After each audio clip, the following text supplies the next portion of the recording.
Naspäť neviem, iba dopredu viem ísť. Minulosť je za mnou, už tam nie je nič. Všetky tie chyby, všetky tie pády sú len kapitoly v knihe, čo píšem každý deň. Ľudia sa ma pýtajú, či by som niečo zmenil, keby som mohol ísť späť, urobiť to inak. Ale ja hovorím nie, lebo všetko ma formovalo. Každá bolesť, každá radosť, všetko malo zmysel.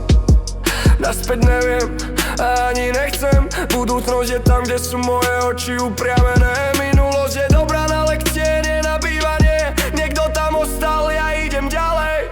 Naspäť neviem, iba dopredu. Cesta za mnou je uzavretá, nie návratu. Naspäť neviem a je to tak správne. Budúcnosť volá, ja odpovedám odvážne.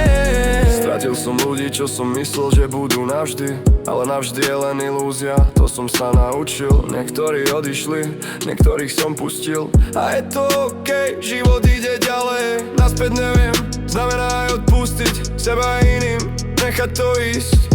Nosil som ťažké bremena roky, teraz ich púšťam, cítim sa ľahšie. Každý deň je nová šanca, nový začiatok. Prečo by som sa díval späť, keď vpredu je toľko možností?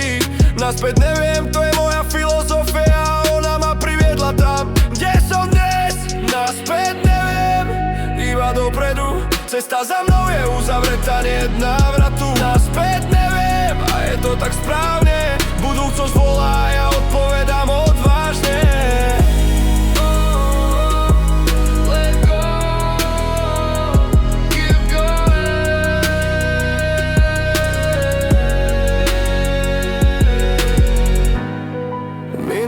Ťa drží len, ak jej to dovolíš. Ja som sa rozhodol ísť ďalej. Naspäť neviem a nikdy nebudem vedieť. Naspäť neviem, iba dopredu. To je jediná cesta.